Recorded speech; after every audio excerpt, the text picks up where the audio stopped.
Le réseau informatique. Alors Internet, c'est un réseau informatique qui relie toutes sortes d'appareils. Tu peux diviser la structure en trois parties. En premier, les hôtes, c'est tous les appareils connectés, téléphone, aspirateur, enfin, tout ce que tu veux. Ensuite, tu as tout ce qui est nœud interne, donc les switches, les routeurs, la borne 4G, etc. etc. Et enfin, tu as tout ce qui est liaison, les fils, fibre optique, etc. etc. Pour qu'ils communiquent entre eux, ils ont besoin de ce que l'on appelle un protocole. Alors exactement comme dans une salle de classe.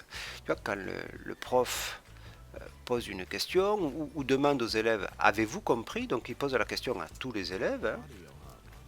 Les élèves ils prennent la question, ils réfléchissent.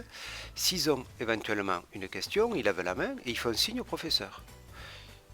Et le prof, il envoie un nouveau message rien que pour cet élève. Ok, je t'écoute. Pose ta question. Alors, il existe toutes sortes de protocoles, hein. Ici, je te parlais du protocole HTTP utilisé pour les applications web, donc pour consulter google.fr par exemple, des sites internet. Avec ce protocole, tu envoies une requête GET, hein, une requête HTTP, et tu l'envoies vers le serveur. Le serveur, il traite lui aussi cette demande, et puis il va générer une réponse, hein. Donc il existe de nombreux protocoles.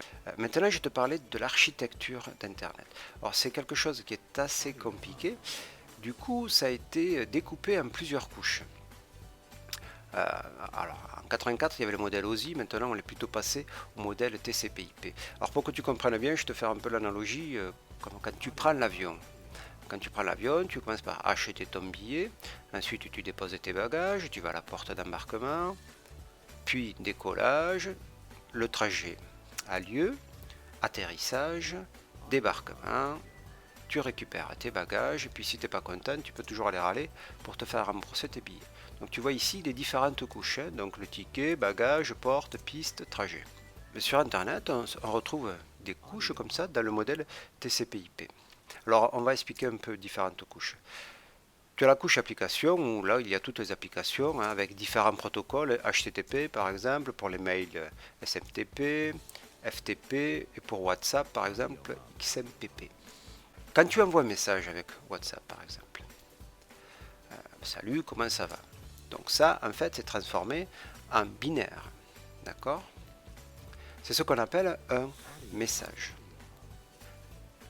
Ensuite, on passe à la couche transport. La couche transport, il y a un peu moins de protocoles, il y en a deux, TCP et UDP. Alors, ces protocoles, ils servent à envoyer d'une application chez un hôte vers une autre application chez un autre hôte. Alors, TCP, c'est sûr, mais c'est pas rapide. Par contre, UDP, c'est rapide, mais pas sûr. UDP, par exemple, pour le streaming.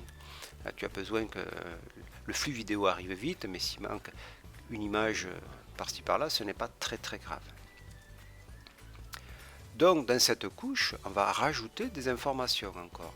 Et ce message va devenir un segment. Ensuite, la couche Internet, ou on l'appelle aussi Network. Alors, cette couche utilise plusieurs protocoles, hein. Le plus connu, c'est le protocole IP. Hein, c'est celui qui va donner une adresse IP. Tu en as déjà entendu parler, je pense. Donc ces adresses, hein, celle du destinataire et celle de l'expéditeur, on va la rajouter au segment et là ça va nous donner un paquet. On va finir avec la couche accès réseau. Cette couche, elle permet de trouver le chemin entre deux nœuds du réseau. Donc par exemple entre ton ordinateur et ta borne Wi-Fi, mais dans le même réseau, ou d'un routeur à un autre routeur. C'est dans cette couche que l'on va trouver le support de transmission aussi, la fibre, câble, etc. Donc ils feront appel à différents protocoles. Alors pour assurer la communication entre deux points d'un même réseau, on a aussi besoin d'un autre type d'adresse, c'est les adresses qu'on appelle les adresses MAC avec le protocole ARP.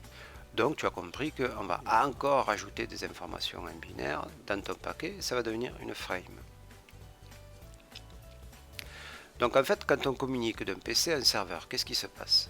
Donc tu fais ta requête HTTP, que tu mets dans un message, qui est ensuite encapsulé dans un segment, puis dans un paquet, puis dans une frame.